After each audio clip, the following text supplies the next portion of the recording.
Hey there, world historians, raiders.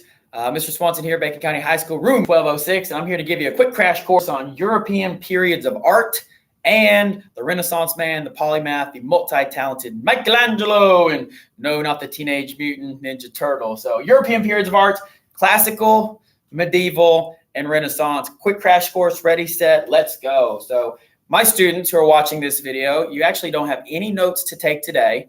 But these next 20 minutes are going to be informative for the couple of articles that you have to read and some questions you have to complete inside of your work packet. So do watch this video and then take it to your toolbox and complete the work packet in my absence. So classical period of art.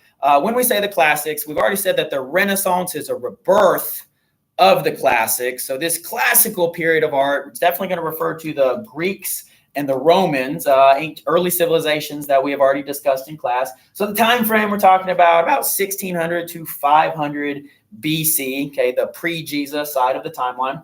Sculpture is going to definitely be a hallmark of the classical period of art. And in the sculpting, people look better than in real life, okay? So you got perfect physique, big abs, big chiseled abs, big pecs, bicep muscles, the jawline, like nobody had a double chin, right? They all had that strong jawline, and especially sculptures of rulers. We wanted our rulers to look good and strong. That is a characteristic of the classical period of art. Bodies appear to be active, lifelike, almost like they could come alive. Faces were calm and do not show any emotion. And most notably, for all the lifelikeness that they attempted to achieve, the eye holes were never really very well developed. So most of these pieces of sculpture and classical period of art, you see just kind of a vacant look in the eyes. In particular, really no details for the eyes at all. That is a classical period of art. Simple description there. Medieval period of art, so something distinctly different. The gold, the blue, it almost jumps off the page there. Period of time 300 to 1400 AD. So the period of feudalism, the Dark Ages, and periods of time that we have talked about and will talk about going forward. So medieval art is characterized by being distinctly different from the classical period. Images are flat, two-dimensional, almost like no depth at all. So looking at the example picture here, I really don't discern a background in depth. It's not like I could reach into the picture and feel the depth of the background or the landscape, something like that. That is very characteristic of medieval art. Being the focus on the church of the time period, these portraits in the medieval time period of art were often very religious, not exclusively religious, but often religious. Favorite focus was Mary and Jesus, the Mother Mary and Jesus, baby Jesus, or just the life of Jesus. In the medieval art, important figures were larger than others. So good example here, we can see Mother Mary and baby Jesus. They are physically larger. They stand out more than the other characters in the picture there, whom look to be like angels, honoring Mother Mary and Jesus. Bright colors and solid color backgrounds, or at least not very detailed background. Yeah, there's a little bit of a reflection, a little bit of a design into that gold braided background, but it's pretty solid. There's definitely not a lot of detail there. This is medieval art. Renaissance art. So let's compare and contrast. And our unit of study is Renaissance art right now. So Renaissance art, the Renaissance is the 14 to the 1600s. And please consider all the details we've already discussed about the Renaissance, starting in Florence, Italy, spreading through the rest of Europe, rethinking the classics, a rebirth of the classics. The men with multi-talents, like this is the Renaissance that we're speaking of. Renaissance art is going to use perspective. Perspective gives depth to the picture. So objects in the back of the portrait. Now it's a flat canvas, right? This painting, I can't reach out and physically touch something in depth, but it almost looks like I can. Right? Objects in the back are smaller than those in the foreground. Even though the main focus is not these individuals sitting on the steps, they are physically larger than the main focus, which is the philosophers, hanging out in the academic building there. Very lifelike, almost three-dimensional figures. And the statement there that the lines meet at a single point, that is something I'm going to illustrate with just another click of the button here. And it is called linear perspective. So give me a second. I'll show you the linear perspective. We see full and detailed backgrounds, definitely in contrast to the blank or solid backgrounds of the medieval art. And the color palette is not quite as bright as the medieval color palette. Soft, shadowy, almost pastel-like colors. And the shadow kind of contributes to the depth of the picture as well. So back to what I was saying about the linear perspective. Take a look at, and on your PDF, I know it's a little harder to see on my screen on the video here, but on your PDF, you can see these red tick marks almost drawing your eye to the center. No matter where I start on the portrait, if my focus is on the right-hand side, the top, the bottom, I'm drawn to the center of the photograph. It is clearly, the main figures are clearly those who are at the center of the picture, and my eyes are drawn to them. Even as much detail as there is in the rest of the picture, I'm not really focused on this man bending down teaching the children. That's a nice detail, but my eyes are drawn to the center of the painting. That is known as linear perspective, and that is a art technique that was pioneered during the Renaissance time frame, the Renaissance period of art. Good picture here that kind of shows the whole thing without any extra details on the slide. Little bit, I'm not an artist, okay? Every time I give this class, I definitely have to disclaimer it by saying I'm not an artist, but I can teach you the history of art just a little bit. So linear perspective requires a couple of different elements. One is the horizon line, okay, that place where the foreground and the background meet. It could be landscape. I mean, when we think horizon, we think about how the sun sets on the horizon. Horizon is horizontal, okay? It's left and right. It's flat. So there's a horizon line, and then there's a diagonal that brings us to a vanishing point. So on the horizon, there is a vanishing point, and all the details, it's essentially just shapes, right? It's essentially just geometry. The triangular shape takes my eyes to the vanishing point. That's the trick of the artist, okay? That's the technique that gives us this linear perspective. And now I'll show you, without shapes, I'll show you an actual picture. Look at this railroad here. The railroad, I sense that it's going into the distance. Got some extra details. I got some buildings. I got some power lines. But the railroad track, it is not parallel rails that goes into the distance. It's actually a triangle that approaches the horizon and the vanishing point. So this triangle is better known as converging lines, not parallel lines, but converging lines. And all things considered, it's just a triangle. Okay, that's the trick of the artist to actually give us this perspective. And now, with no other extras, look at this picture here, same story, converging lines to the vanishing point. A railroad track is really just a triangle, but my eyes see the whole scene. I feel like it's going off into the distance. So next little portion here, a bit of a, really not going to call it a game, and I'm not even asking you to take notes on it, but much like Leonardo and Leonardo don't, we're going to look at a couple of different pictures, pieces of art, and decide what period they come from, classical, medieval, or Renaissance. So this graphic here is kind of a nice one slide to remind you as to what are the attributes of each. So let's go ahead and do this. Let's look at the art and decide which period of time it comes from. Period of a portrait called Madonna and the Child. Take, in your own mind, kind of look at what you see here, the coloration, the background, the figures. This comes from, I know you're going to give me the bombastic side eye. This is a Renaissance piece of art. I know. You said medieval, always focused on Mary and Jesus. I said often, not always. Okay, this is a Renaissance piece of art. The background's the real giveaway. Okay, that is not a flat background. That is not a solid color background. There's a lot of detail there. And also the lifelikeness of the figures kind of characterizes it as a Renaissance piece of art. Now, something you might not know, who's Madonna? Are we talking about this Madonna? No. Okay, Madonna actually means the Mother Mary. Okay, it's Latin for the Mother Mary, the mother of Jesus. And I'll kind of leave it to you to decide what the singer Madonna is trying to say about herself. By taking on that name and making it her musical name, what is she saying about herself? Kind of interesting. She has a song called Like a Virgin. All right, moving right along. This is Bathing Venus. And when we see a sculpture, we see the lifelikeliness of it.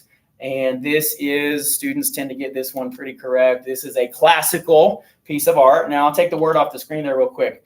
I said that they are often better than real physique.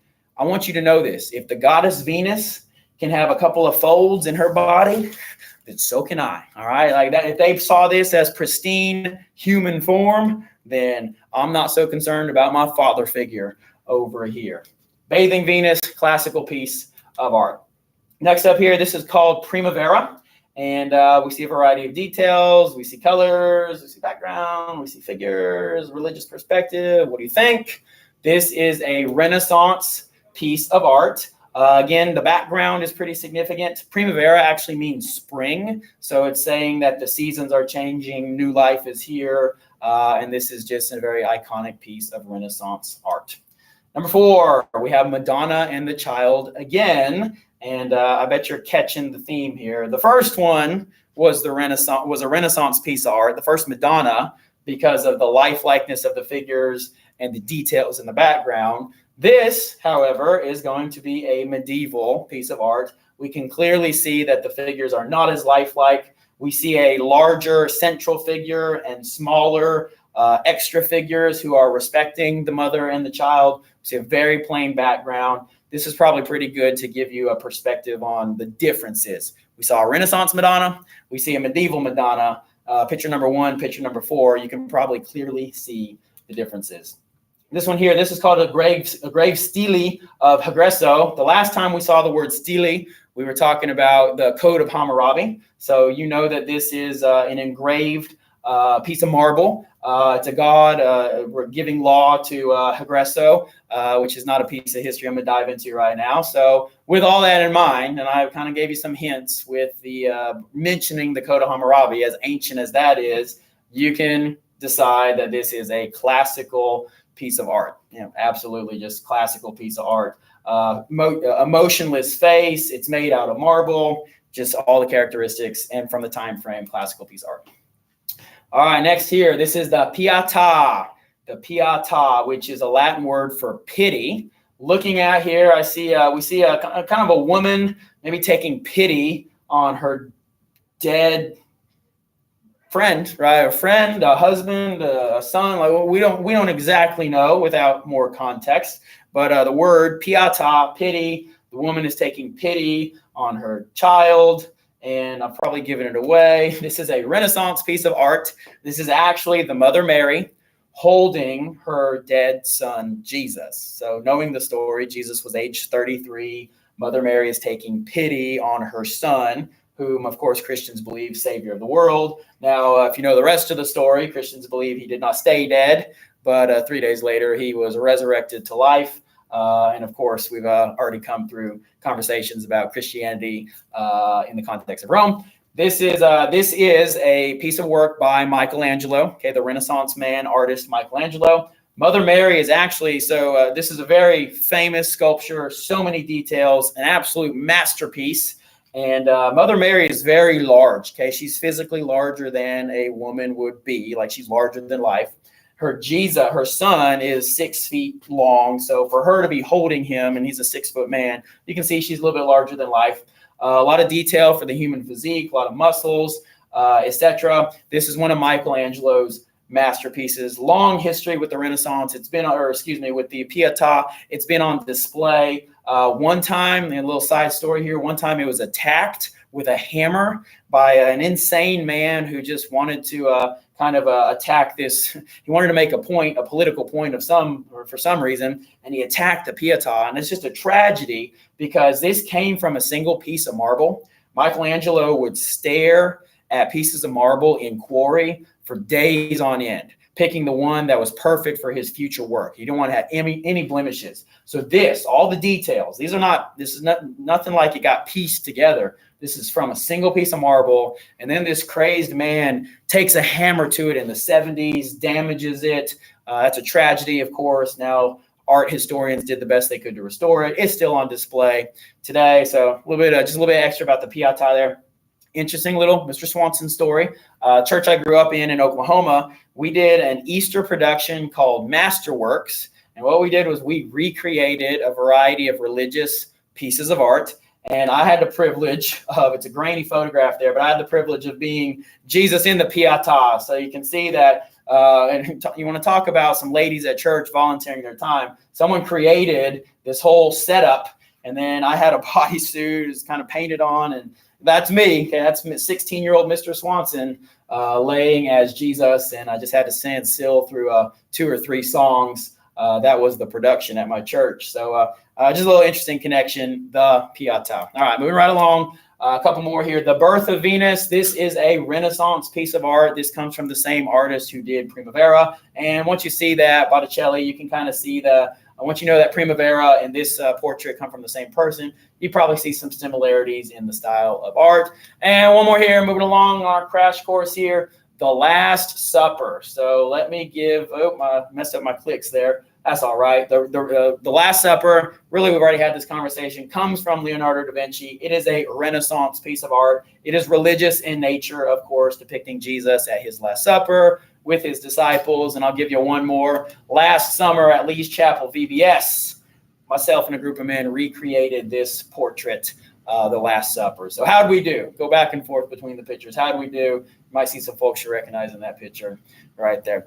Rounding out this audio guide, this is on the shorter side. We're talking about Michelangelo. So we've spoken of Da Vinci. That was yesterday. Today we're going to hang out with Michelangelo. No, not that Michelangelo. Have you caught this yet? The Teenage Mutant Ninja Turtles are all 4 of them named after Renaissance artists. So whom you know as Leonardo, Michelangelo, Raphael, and Donatello, those are 4 Renaissance artists. So culture clashing with history, kind of cool.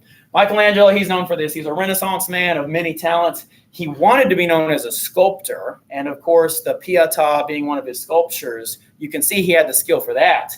But he was also a master painter, and it's his paintings that are going to gain him permanent acclaim inside of history and inside of the Catholic Church. He sculpted the sculpture known as David. I'll show you a picture in just a second. And he painted the Sistine Chapel. So pay attention to this extra writing right here. It's a pretty good biography of Michelangelo. Next picture here, almost done for the day. This is the sculpture known as David. David has boxers on for a reason. Okay, I can't really show the full David because it is, suffice it to say, very lifelike. But David, known as being a very famous sculptor from Michelangelo. He also sculpted Moses. He sculpted the Piata, which we've just looked at. His first sculpture was done at age 15. So he was a young artistic genius. However, he did not want to be a painter. He only wanted to sculpt. But he got pulled into painting, and we're going to see that he definitely had the skill for painting as well. A couple of other sculptures he's known for. Painting. Let's talk about painting. He is most known for painting the Sistine Chapel. The Sistine Chapel is the Pope's home church in Rome. Okay, so it's like saying that this is the home church of the Pope. It's where he goes to Mass.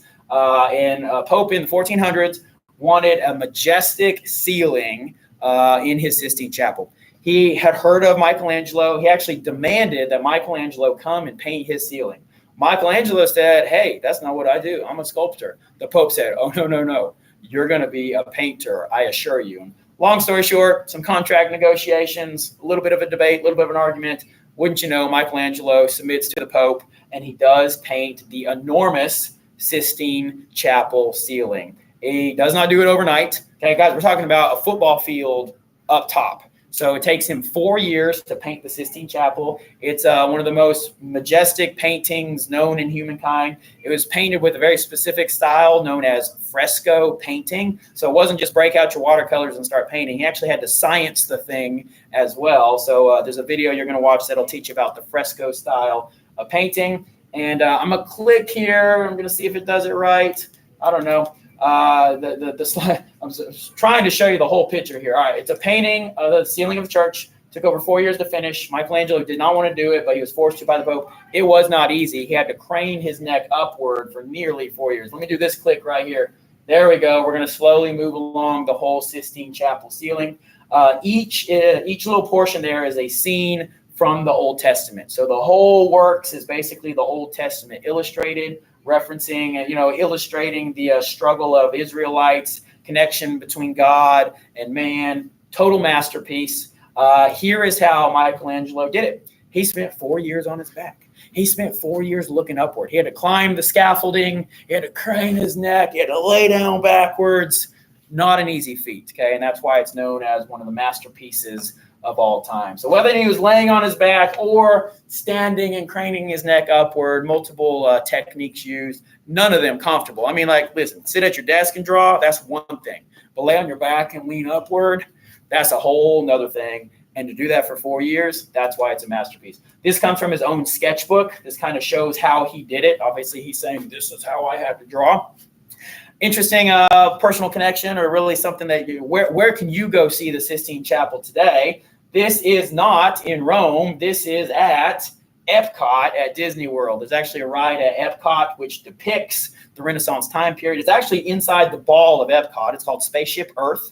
Should you ever find yourself at Epcot at Disney World, it's not just princesses and Mickey and Minnie. There's actually a lot of history in some of the presentations at Disney World as well. Spaceship Earth is one of them. Spaceship Earth is basically our world history class. I'm serious. Like, if you can convince your parents to take you to Epcot, go to Spaceship Earth and watch our class unfold. One of the things you'll see is Michelangelo laying on a plank, laying on a scaffolding, and painting the Sistine Chapel ceiling. And you'll see much more of our class unfolded in this ride as well. So it's not just princesses and fireworks, Mickey and Minnie. There's a lot of history at Disney World as well. All right.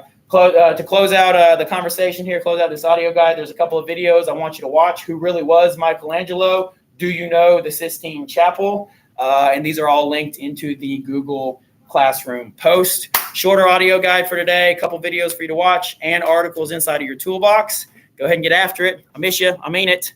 I'll see you when I see you. Mr. Swanson out.